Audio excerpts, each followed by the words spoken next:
북미 정상이 한 달 전에 하노이에서 회담을 가졌는데 기대와 달리 이제 결렬됐습니다. 아마 그 당시 충격, 뭐 청와대에서도 전혀 예상하지 못했고 온 언론들도 거의 뭐 공황 상태였어요. 이거 어디로 가야 될지 왜 이렇게 됐는지를 몰라서 굉장히 이런 부분에 대해서 많은 의견을 주신 분이 계십니다. 그래서 오늘 이 자리에 오늘 생걸 그 2탄인데 이렇게 빨리 아주 훌륭하신 게스트를 모셨습니다.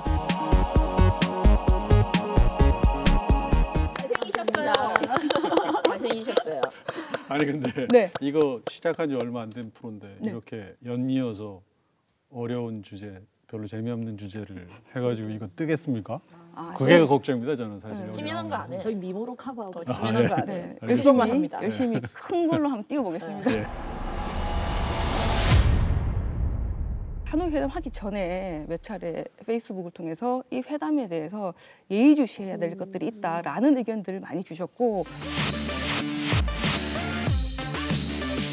제가 글을 쓰면서 그랬지만 저의 이런 관측은 맞습니다. 맞지 않았으면 그렇습니다. 좋겠다라고까지 썼는데 결국은 맞고 말았죠. 네, 이 에피소드인데 90년 초에 나중에 세계은행 총재도 하고 뭐 국방부 차관보, 국방 차관까지 하고 했던 월포비츠라는 사람이 우리나라에 옵니다. 그 당시에 국방부 차관보였어요. 그때 최호중 외무장관을 만나고 나서 그 비밀리에 대담을 하고 돌아갔는데 그 당시에 외교부 대변인이었던 정우영 대변인께서 친한 기자 몇 사람하고 얘기를 하면서 굉장히 의미심장한 얘기를 했어요. 오늘 굉장히 중요한 외교적 이슈가 제기됐다.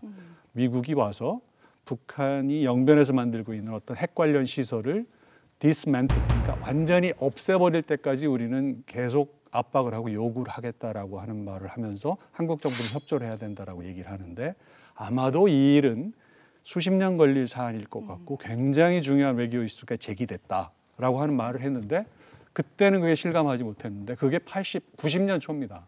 그로부터 거의 30년이 다 돼가는데 이 어려운 과정에 어떤 일이 있었는지를 굉장히 자세히 제가 기억하고 알고 있기 때문에 야, 이 일 해결하는 건 참 굉장히 어려울 텐데 한번 꼼꼼히 보자 하고 여러 가지 각도에서 상황을 살펴봤고 이게 과연 이 정도 상황에서 이게 합의가 이루어질까 하고 언제 놀랬냐면 그날 점심을 양 정상이 하기로 했는데 그게 이제 이른바 파토 난 거잖아요. 그러니까 그러면서 이제 화들짝 놀란 거예요. 파투가 네. 났다. 네. 사실 이게 결렬이다라고 하는 언론 보도가 미국 언론 보도가 나기 불과 2, 30분 전에도 오늘 서명식이 있을 것이며 그런 그렇죠. 것들은 네. 어떤 절차로 진행될 것이다라고 청와대 당국자들이 그렇죠. 기자들한테 이야기를 하고 그렇죠. 있었거든요. 그러니까요.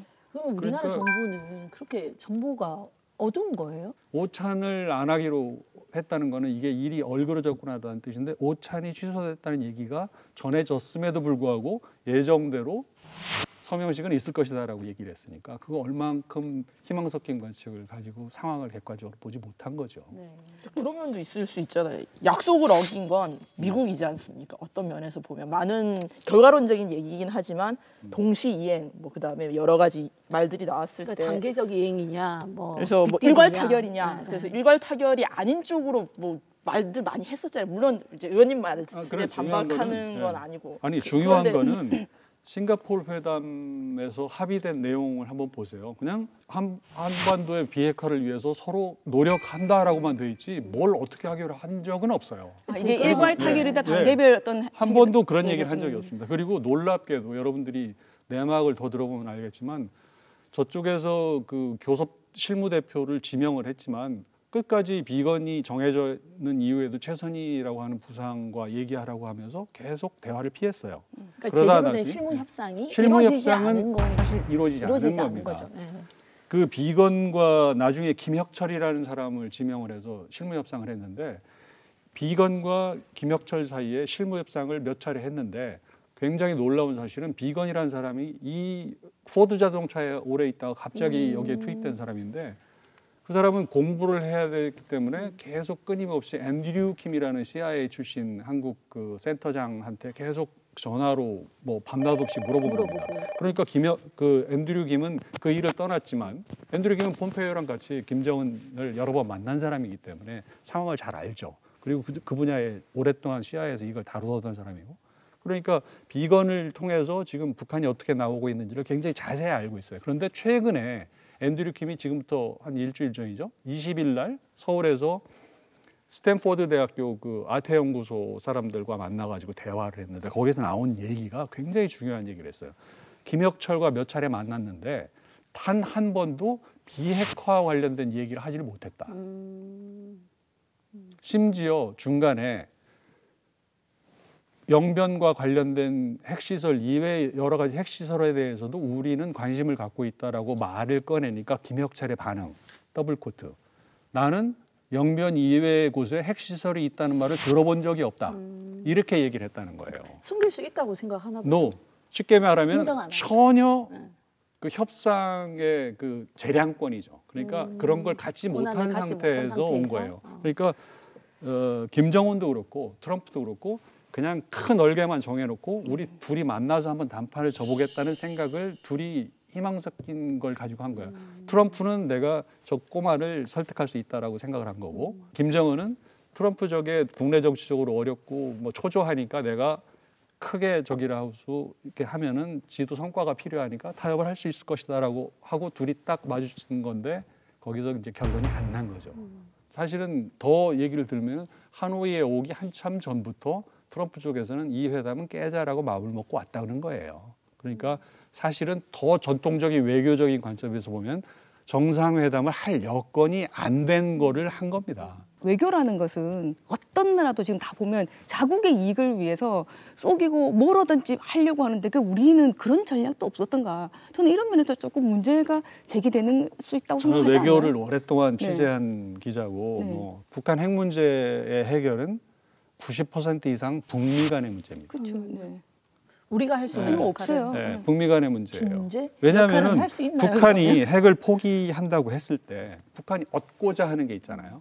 북한이 얻고자 하는 게 뭘 것 같아요? 대북 제재 완화죠. 제재 안보리 제재 완화죠. 100% 안보리 그겁니다. 제재 주한 완화죠. 미군 네, 철수 내지는 자기에 대한 위협의 그 저 감소, 자기를 공격하지 않는다는 보장, 그거잖아요. 체제 그거를 제공할 수 있는 네. 주체가 근데 주한미군 한국이에요? 철수는 아니잖아요. 100% 미국이에요. 주한미군 철수를 요구한 적은 없지만 네. 그 사람들이 얘기하는 이른바 조선반도의 비핵화, 그러니까 김일성이 만든 개념인데 그게 핵이든 뭐든 북한에 대해서 위협이 되는 존재를 없애달라는 거예요. 그 얘기는 철수죠, 주한미군하고 그게. 관련이 있죠. 네. 주한미군이 그렇게 추측하실 수는 있지만 추측이 아니라 그건 뭐 계속해서 뭐 나오는 그래서 미군 네. 철수 직접적인 언급은 없었다. 네. 그리고 뭐 미군 철수가 반드시 옳다고 생각하는 것 같지도 않고 그리고 한반도 비핵화잖아요. 그렇죠. 결론은 이제 북한만의 비핵화가 그렇죠. 아니라 그러니까 한반도 비핵화라는. 근데 우리는 핵이 얘기를 없잖아요. 하니까요. 우리는 핵이 없는데 그 핵에 준하는 것이 주한 미군이라고 저들은 설정하는 거죠. 그쪽에서 원하는 것들 체제 중에 보장이 하나 체제 안전을 보장하라는 건데 체제 안전을 보장하는 거는 결국은 평화협정과 수교잖아요. 북미 간의 수교가 돼서 정식 외교 관계를 수립하게 되면은 주한미군이라고 하는 존재를 뭐 인정할 수도 있지만 굉장히 주한미군의 존재는 근거가 약해지는 거기 때문에 그건 시간의 문제일 뿐이지 계속 주둔하기 이제 어려운 상황이 조성이 되는 겁니다. 네. 이게 북한의 핵 문제라고 하는 건 기본적으로 인정하고 싶지 않지만 북미 간의 문제. 북미 간의 문제. 문제이기 때문에 한국이 할 수 있는 역할이라고 하는 거는 굉장히 제한적이고 그리고 그렇기 때문에 내가 할 수 있는 역할이 뭔가를 정확하게 계산을 하고 측량을 정확하게 해야지 우리가 할 수 있는 행동의 범위를 정하거든요. 근데 그 범위를 잘못 정하면은 일 자체가 그 일을 해결하는 쪽으로 도움이 되는 게 아니고 어떻게 보면은 장애를 조성하게 되는 그런 측면이 있다는 게 제 걱정이에요. 예를 들어 트럼프 같은 경우에는 정치적으로 발목을 잡고 있더니 러시아 스캔들 문제가 좀 해결점을 좀 찾았단 말이죠. 다소나마.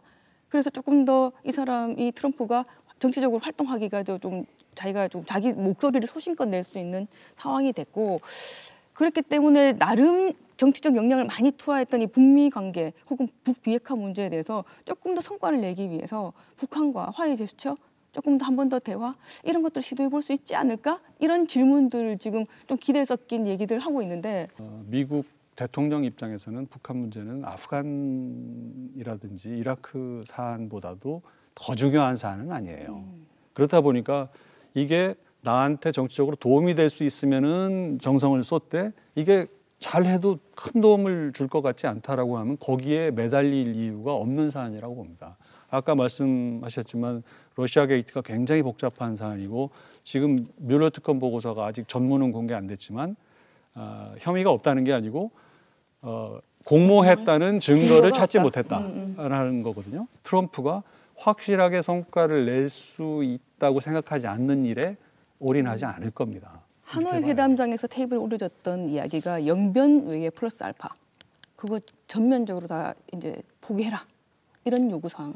플러스 알파 정도가 아닌 거죠. 트럼프의 요구는 WMD, 그러니까 케미컬 웨폰과 생화학 무기까지 거론했고 그 이송수단, 딜리버리 시스템의 이동수단까지 모두를 포함해서 포기를 하는 것과 경제 제재 해제와 너네들의 경제 부흥을 도와주겠다는 걸 그냥 한꺼번에 바꾸자라고 하는 얘기를 한 건데 트럼프도 그렇게 얘기했다는 건 그 자리에서 김정은이 좋습니다. 한번 합시다라고 할 수 없다는 걸 알면서 꺼낸 겁니다. 그거는. 그러니까 저는 사실 양측이 다 실질적으로 협상을 할 의지가 없었던 것 같아요. 그러니까 이게 북한은 그렇지 않은 것 같아요. 네, 북한은 북한은 영변을 가지고 딜이 가능하다고 판단했는데 그건 어리석은 거죠. 딜리버리 시스템까지 다 왜냐하면 어느 나라도 미사일을 가지고 있지 않는 나라는 없거든요. 근데 여기서 아마 그런 부분에서 충격이 되게 좀 컸을 것 같고 또 영변 외의 시설들까지 다 언급한 부분에 대해서 굉장히 좀 당황했을 것 같아요. 그거에 대해서 당황했다는 것 자체가 저는 모르겠어요. 뭐 미국의 그 정보력 수준을 어느 정도 알고 있는지는 모르겠지만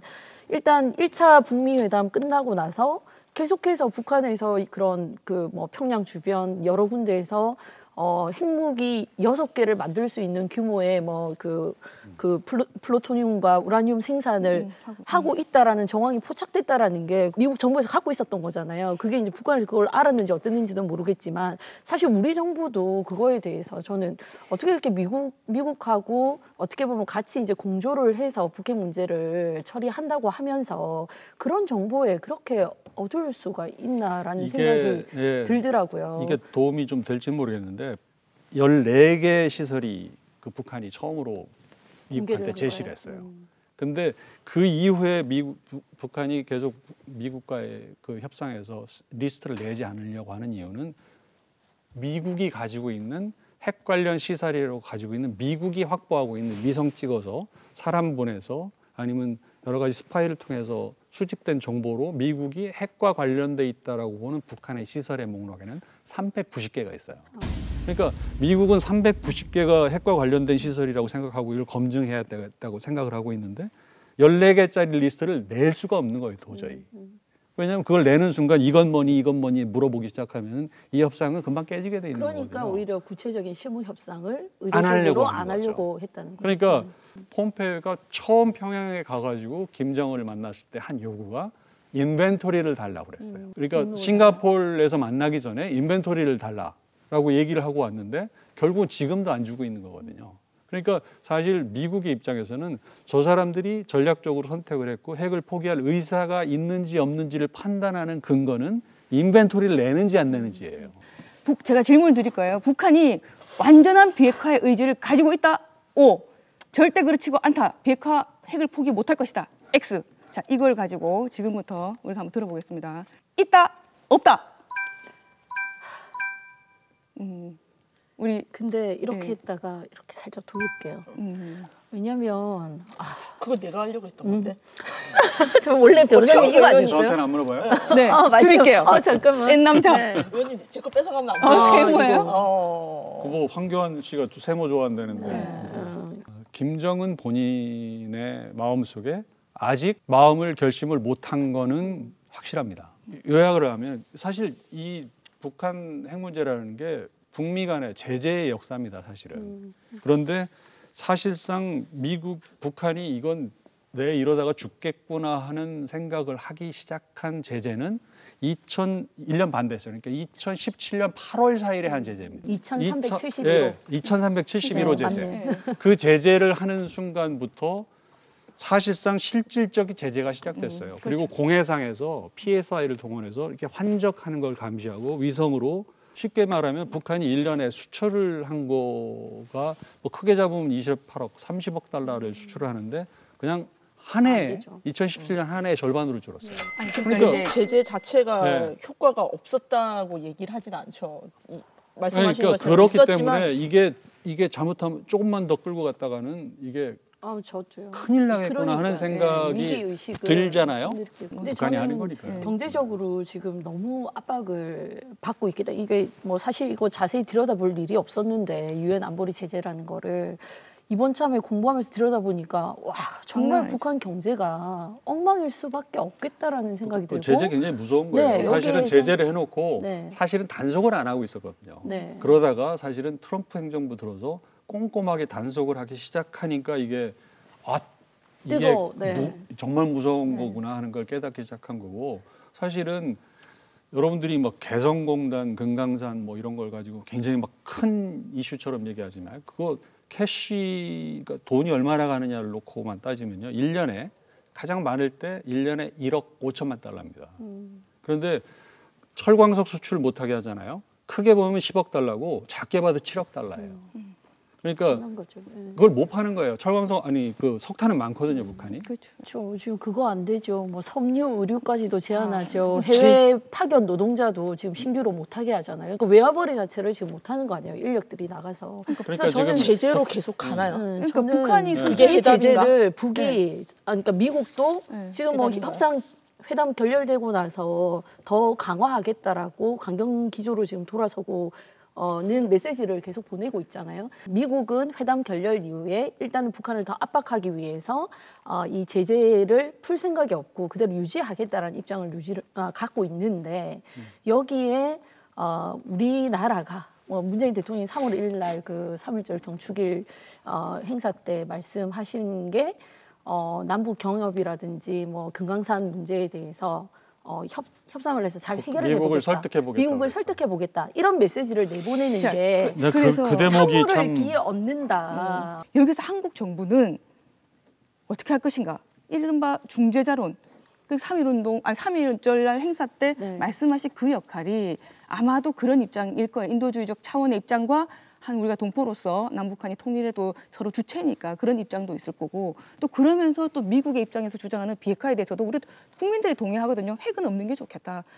굉장히 어려운 입장이에요. 중재자론, 중재자 역할 과연 가능한가? 정부 입장에 대해서 굉장히 지금 이제 우려하는 분, 걱정하는 분 이런 많아요. 어떻게 보세요? 지금 문재 정부의 역할, 중재자 역할 가능하다고 보시나요? 사실 제가 뭐 몇 번 글에도 썼지만 사실 중재라는 말은 사실 쓰면 안 됩니다. 사실 그 중재라는 말은 국제정치학 용어로서 그게 이제 영어로 치면 arbitrage 아니면은 그 뭐 mediate인데 이 말 둘 다 우리나라처럼 본인이 당사자로서 얽혀 있는 문제에 쓰는 말은 아니거든요. 제가 한 예를 들어볼게요. 저는 이제 그 당시에 2월 28일 날 오후에 이제 CNN을 보고 있었는데 그 당시 크리스탄 아만포라는 그 앵커가 뉴스 진행을 하고 있었어요. 현장 하노이에서.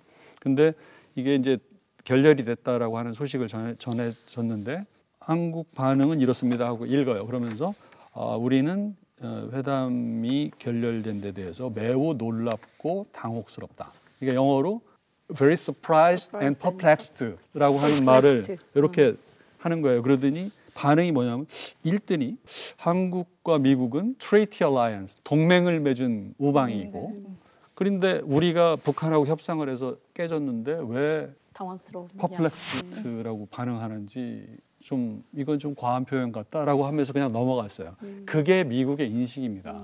그렇다는 거 미국은 그렇다는 얘기는 그 사람이나 그 사람의 오디언스들은 한국이 미국과 손을 붙잡고 북한을 설득해야지 맞는 거지 중간에서 뭔가 중재를 하겠다고 하면 이상하게 보이는 거예요. 그 사람들은 하여튼 중재 저는 조금 짚고 네. 넘어가고 싶은 게 이제 뭐 CNN에서 저도 그거 봤습니다. 이제 의원님 보도자료 그러니까 인터뷰하신 걸 보고 저도 CNN 찾아봤어요. 서윤정 기자라고 특파원이 이제 그 내용을 당국자에 오피셜이 이렇게 얘기를 한 거라고 얘기를 하는데 뭐 물론 미국 사람들이 그 CNN 기사를 보고 우리 한미 동맹이나 이런 것들에 대해 생각할 수 있기는 하지만 그게 공식적인 건 아니잖아요. 저희가 공식적인 뭐 청와대나 모든 정부의 워딩은 그렇게 나오지 않았었거든요.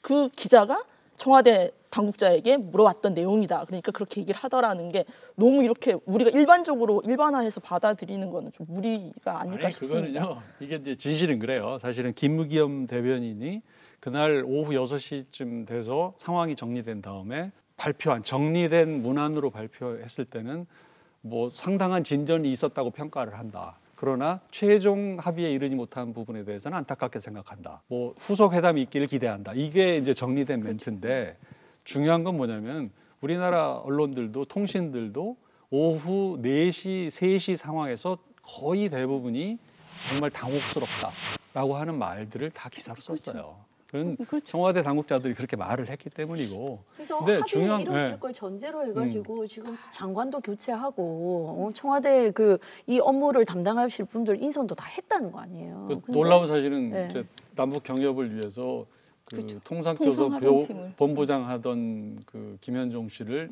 이제 청와대로 보내. 2차장으로 네, 네. 데려다 놓은 거죠. 네. 그러니까 금강산이라든지 경업하는 거를 이거를 대비해서. 유엔 네. 제재 예외 조항으로 이제 인정받기 위해서는 유엔 대사 출신이고 영어도 잘하고 하니까 외교관 아들이거든요. 아마 갖다 놓았던 것은 이제 이게 잘 되니까 이제 앞으로 남은 일은 금강산 개성공단을 이제 유엔 제재의 예외로 인정받는 일이 굉장히 중요하다고 생각했는데 일이 이제 그렇게 된 거죠. 그러니까 이제 미국의 인식은 이제 이렇게 됐어요. 한국 정부의 태도에 대해서 이렇게 표현한 부분에 대해서 이렇게 얘기할 정도의 인식 수준. 자, 그러면 북한은 어떠냐면 공식인지 비공식인지 제가 따질 수 있을지 모르겠습니다. 그 최 부상이 뭐라고 하냐면 인터뷰 기자들에게 중재자 역할에 대해서 이렇게 얘기를 해요. 한국은 중재자를 할 수 없다. 왜냐하면 이해 당사자다. 한미동맹 이해 당사자인데 당신이 어떻게 중재자가 가능하냐라고 이렇게 거기서 이제 뭐 플레이어라는 말은 어떤 뭐 기자의 어떤 자의적 해석이 따를 수 있기 때문에 빼더라도 그 워딩만 보더라도 한국의 역할에 대해서 북한 또한 물음표. 그건 이제 네. 문정인 특보가 얘기한 걸 인용한 내용입니다. 최선. 네, 최성희 외무부상이 네. 외무성 부상이 얘기한 거 인용한 거라고 나왔었어요. 그러니까 이제 그런 그 문정인 그 특보의 문재인 특보가 거짓말이 아니라면 팩트잖아요. 그게 아니, 그러니까 사실은. 촉진자라는 걸 강조하신 거죠. 그런 역할이다. 우린 아까 말씀한 대로 중재자라는 건 우리에게 맞지 않다. 불가능하다. 이거는 의원님도 말씀하시니까 중재자라는 건 우리나라 이해 당사자이기 때문에 안 된다라고 말씀하신 거를 설명을 하시면서 얘기한 걸 그냥 인용한 거지. 뭐 북한이 우리를 인식할 때 제3자다 이렇게 인식하는 건 아니라고. 그러니까 북한은 그 최선희 부상의 얘기의 맥락은 당연히 같은 민족으로서 한민족으로서 아니면 조선반도 비핵화 문제에 아주 적극적인 당사자로서 역할을 해야 되는데 왜 미국에 붙어가지고 미국 편을 들면서 큰 역할을 못하냐 뭐 이런 그 일종의 이 한국 정부의 스탠스를 컴플레인이죠. 보면 네. 미국에서도 컴플레인 받고 북한에도 컴플레인 받고 이게 완전히 지금 앞뒤 뒤뒤 다 찡긴 거예요, 진짜. 그러니까 제가 봤을 북한의 때는. 최선희의 그 우리 쪽에 대한 저 컴플레인은 어떻게 보면은 도와주는 거죠. 그냥 미국한테. 네, 미국 대한민국을 우리 편이라고 생각하지 않는다라고 하는 거는 우리의 입장을 강화해 주는 거지. 그게 그렇죠. 나쁜 건 아니에요. 정치적으로 그러니까 보면 그래 한국과 지금 미국이 동맹이다라는 것을 슬쩍 밀어준 거죠. 북한이 저 한국 정부에 대해서 섭섭하다라고 얘기를 하는 게 한미 관계를 좀 공고히 하고 그 파트너십을 그 복원하는데 도움이 되지 나쁘진 않아요. 근데 현실은 그렇지가 않거든요. 미국은 그렇게 받아들이지 않고 있고 북한이 한국을 존중하고 한국의 얘기를 경청할 때는 한미 관계가 아주 좋을 때예요.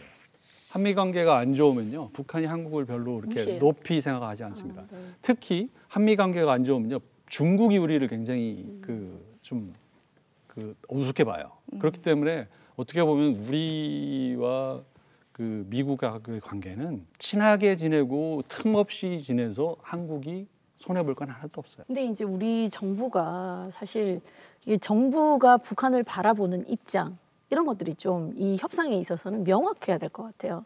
그러니까 도의적으로는 동지고 동포죠. 그러나 핵을 가지고 있는 전 세계에서의 어떤 그 악의 세력이라고 그 김정은과 그 체제를 유지하는 사람들을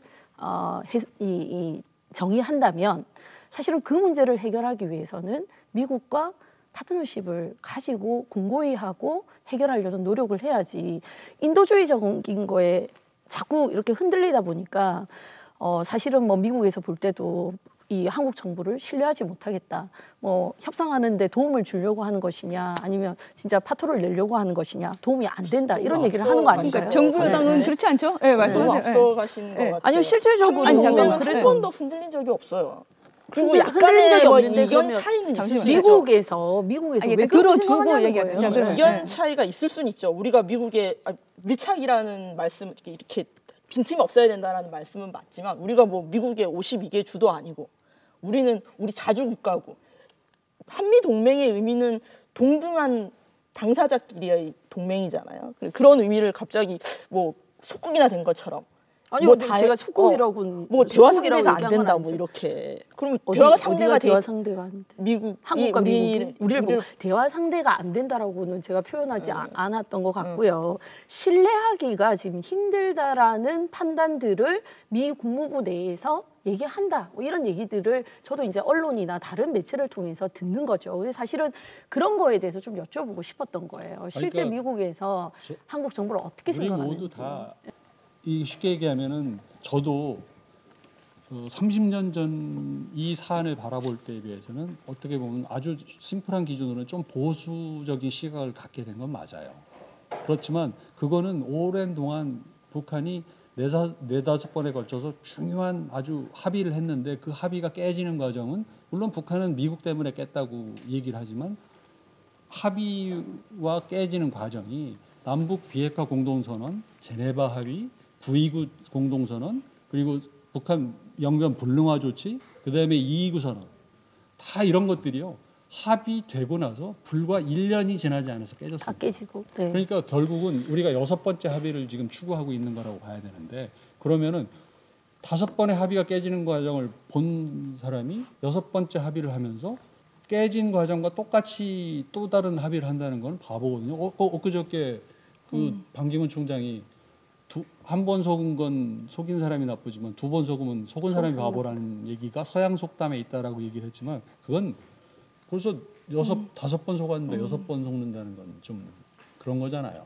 그래서 이번 합의를 위해서는 조금 더 원칙적인 걸 분명히 하지 않으면은 또 돌아간다.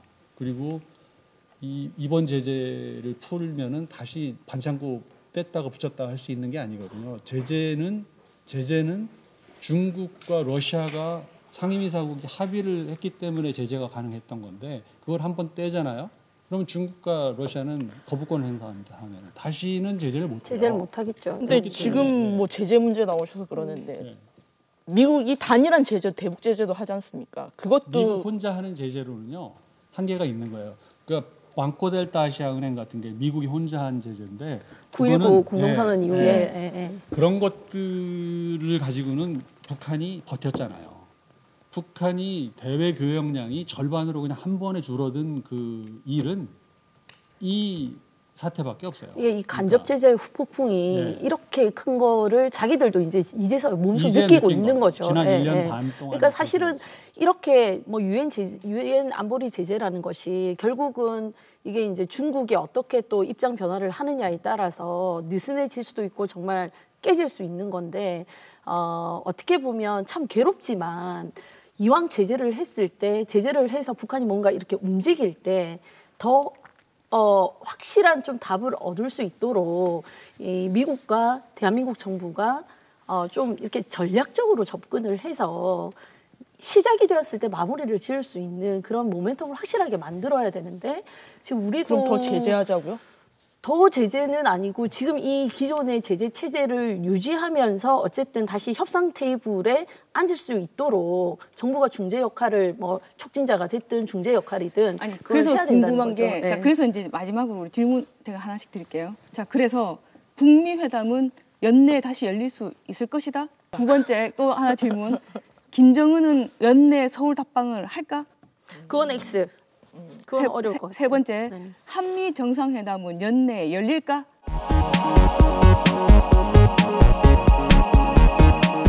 지금 내일 강경화 장관이랑 폼페이오 네, 만나죠. 장관 만나잖아요. 근데 뭐 일각에 듣기로는 미국 국무부에서 우리나라 외교부에 뭐 남북 경험 얘기 이런 거 하려면 오지 마라라고 했다는 후문이 있던데 확인되지 않은 확인되지 않은 얘기지만 뭐 그런 얘기들이 필요한 있던데 사람들 많아요. 내일 뭐 만나서 어떤 얘기를 하느냐에 따라 뭐 결정적이긴 하겠지만 저는 일단 한국과 미국은 한번 정상회담을 할 것 같아요. 한국과 미국은 네, 만난다. 만난다. 북미는 만난다. 북미? 예. 북미는 정상회담 말하는 네. 정상회담. 3차 정상회담. 네. 트럼프가 노벨상을 받고 싶은 의지가 아주 강하면 한 번 더 만나려고 하지 않을까. 그렇게 해서 만나서 잘 돼서 김정은이 연내 그치. 답방을 한다? 근데 저는 됐으면 좋겠네요. 그건 희망상. 제 생각은 네. 뭐 말씀하세요. 네. 김정은 위원장이 어떤 결단을 내리지 않는 한은 아마 어려울 거는 같습니다. 그건 네. 냉정하게. 그렇죠. 그런데 그걸 이제 우리 정부나 우리나라가 남한이 그런 결정을 내릴 수 있도록 도와주게끔 하는 게 또 우리의 역할이라는 생각이 듭니다. 그러면 그런 역할이 잘 이루어진다면 전략적이라고 아까 얘기하셨는데 그렇게 된다면 다 이루어지지 않을까. 근데 그렇지 않으면 뭐 지금의 상황에서 낙관을 할 수는 없죠. 그냥 될 거다라고 그런 생각은 듭니다. 저는. 강 변호사님 말씀대로 저도 도와주는 게 맞다고 봐요. 그런데 어떻게 하는 게 그 결정, 전략적 선택을 돕는 것이냐는 거예요. 당신들이 전략적 결단을 해서 미국과 문제를 잘 풀어간다면 거기서 소요되는 재정이라든지 이런 것들은 왜냐하면 평화라든지 이 전쟁의 위협이 낮춰지는 만큼 우리한테는 얻는 게 많고 그만큼은 더 너희들한테 인센티브를 투자를 주겠다라고 하겠다라고 하는 약속은 할 수 있는데 전략적 결단이 이루어지기 전에 그래도 급하니까 우리가 뭘 해주겠다라고 하는 것들이 전략적 결단에 큰 도움이 되지 않는다는 겁니다. 안타깝게도. 전 동의합니다. 네. 그리고 경협이라고 하는 건요. 유엔 제재 때문에 될 수가 없어요. 그렇죠. 예외 조항으로 아무리 줄 현물로 가능성이 주려고 없는 해도 안 거죠. 돼요. 네, 안 돼요. 그거는 그 석유 제품, 가공 제품까지도 모두 다. 근데 있기 때문에. 우리나라에서 문재인 대통령이 이 유엔 안보리 제재에서 남북 경협 문제를 예외 조항으로 해달라라고 요구하는 건 그 무슨 근거에 의해서 얘기하는 거? 그냥 뭐 가능성이 없는데도 얘기를 아니 하는 거예요? 예외 조항 제재위원회의 심사에 따라서 이건 예외 조항으로 할 수 있다라고 하는 결정을 할 수 있는 방법은 있죠. 네. 그러나 그거는 될지 안 될지 알 수 네. 없는. 알 수 없는 상임이사국 어느 한 나라도 그건 아니다라고 그러면은 할 수 없는 거거든요. 우리가 이제 그런 거예요. 너무 이제 이게 장밋빛 환상만 쫓다가 이게 너무 지금 다들 우리 부산 속칭 말로 뻥찐 거잖아. 예를 들어서 이제 이런 일을 또 다시 겪을 수는 없고 우리 민족의 어떤 생존과 더 중요한 문제고 핵 문제는 그리고 이왕이면 우리나라가 좀 잘 살면 좋겠고 잘 돼서 그래서 이제 미국도 잘 설득이 안 된다고 하셨고 뭐 이런 관계들의 입장 역학 구도를 잘 알아서 우리가 어떤 방향으로 가야 될까 이런 생각을 했을 때 지금 뭐 연내 벌어질 어떤 계획들 저는 이제 저는 계속 부정적으로 어렵다. 왜냐하면 시간과의 싸움이라고 생각하고 제재를 계속하고 뭐 북한은 또 어쨌든 중국과 러시아를 만나고 이렇게 할 것이기 때문에 이 육로를 통해서라도 뭐라도 좀 해보려고 할 거고 이제 이런 상황들이 벌어지면 이게 조금 더 복잡하게 꼬이지 않을까 이런 생각이 들어서 저는 조금 더 비관적으로 생각을 합니다. 그래서 논평으로 마무리했으면 좋겠어요. 그러니까 우리가 마지막으로 세 글자. 아니 이번에는 이게 너무 어려운 세 문제니까 글자 준비했는데 세 글자 저 하세요. 터지는 거 준비하셨대요. 오케이. 빵 터지는 건 아니에요. 좋아. 빵 터지는 거. 야신자. 아니 여기 세 글자라고 써놓고 이거 오케이. 까먹으시는 거거든. 민주당 시작하시죠. 브라더. 우리 다 브라더들이잖아요. 문재인 대통령님, 뭐 트럼프 대통령, 그다음에 김정은 위원장, 시진핑, 아베 여성이 하나도 없더라고요. 우리 4강 강대국에 그래서 내가 브라더들 열심히 하라고 제가 브라더를 한번 외치겠습니다. 외쳐도 되나요? 네, 외치세요. 잘했지. 네. 야, 우리 잘했으면 좋겠어요. 우리 위원님도 브라더이시니까. 자, 브라더들 잘해봐라. 자. 브라더. 저 진달래로 하겠습니다. 진달래. 영변의 약산 진달래꽃. 맨날 이런 얘기를 듣다가 왜 영변에 맨날 핵무기 이런 얘기를 들어야 되는지 너무 서글퍼요. 그래서 빨리 평화 시대가 와서 진달래꽃을 영변의 피우자. 진달래꽃 지금 봄인데 진달래꽃을 보러 브라더보다 가도록 진달래가 합시다. 나은데요. 엄청 준비했는데 왜 진달래가 더 낫지? 그래서 오늘 귀걸이도 꽃으로 하고 왔어요. 잘하셨습니다. 평화무드를 위해서. 저는 마지막으로 하겠습니다. 저는 이제 그 석자로 버리자. 왜냐하면 버려라 하지 않고 버리자고 한 것은 저도 대한민국의 국민이자 이 정부를 뭐 또 구성하는 대한민국 국민의 한 사람으로서 저도 사실 뉴스 보고 근거 없이 굉장히 기대를 했었거든요. 저도 점심을 안 먹는다는 소리 듣고 저는 그때 이미 감을 가지고 있었는데 뭐 소명식을 한다 이 말이 되나 사실 그렇게 했는데 그래서 우리 국민도 그렇고 정부도 그렇고 우리가 지금 근거 없는 낙관 그리고 우리의 희망사항을 쫓지 말고 좀 냉철해질 필요가 있다. 그래서 지금 우리 속에 가지고 있는 근거 없는 낙관 이런 모든 것들을 그리고 지금까지 해왔던 이런 부분들에 대해서 완전하게 우리가 스스로 다 버리자. 그래서 맨 처음으로 다시 돌아가야 될 것 같아요. 다 비우고 버리고. 우리 마지막으로 한 말씀 논평 한번 해주시면. 결국은 북한이 핵을 포기하지 않는 한 평화는 없거든요. 북한의 경제적 발전도 있을 수가 없어요. 그러면 2단계에서 북한이 어떻게 해야 될까 하고 고민하는 순간에 자꾸 무슨 사탕을 하나씩 이렇게 주고 약속을 하면서 그 고민의 순간을 길게 만드는 게 과연 북한을 도와주는 거냐 하는 건 저는 그렇지 않다고 봅니다. 그래서 결단을 해야 될 순간이 왔을 때 정말 외롭게 결단할 수 있도록 정말 지켜봐 주는 게 나는 해결을 돕는 길이다 라고 하는 그런 생각을 합니다. 아침부터 열심히 준비하셔서 여기까지 오신 우리 최명길 우리 전 특파원께 큰 박수 부탁드릴까요? 아이고, 네. 감사합니다. 우유빛깔 최명길 네. 우유빛깔 최명길 의원님 여기서 보내드리고 저희들은 다음 주 예고하겠습니다. 장자연, 버닝썬, 김학의 뭐 이런 사건 사고들 굉장히 많아서 국민들이 굉장히 관심 가지고 있는데 도대체 이 안에 벌어지는 성문화 왜 접대를 성으로 할까? 다음 주에도 매셔야 되겠고. 혼자서 힘드실 것 같아요. 그래서 그때 받아본 사실이 없기 때문에. 그 취소합니다. 제가 취소. 그래서 이 다음 주에 성 전문가 모시고 이런 어떤 사건과 연루된 우리 그 남성 여성 다 포함해서 이 성문화 성의식 에 대해서 한번 전문가와 저희의 토론해 성의식을 고백해야 됩니까? 어, 그러진 않아도 되죠. 짝 빼고 칼 여기다 이 그런 거 쓰면 이제 언제 뭘 텐데 다 써 여기다가 의원님 여기다. 애는 나잖아. 애 낳은 채로 예 여기까지 너무 부끄럽네요. 정보승 의원님 애 낳은 채로 여기까지 하시고 네. 오늘 토론 마치고 다음 주에 뵙겠습니다. 감사합니다. 감사합니다. 네. 의원님 너무 감사합니다.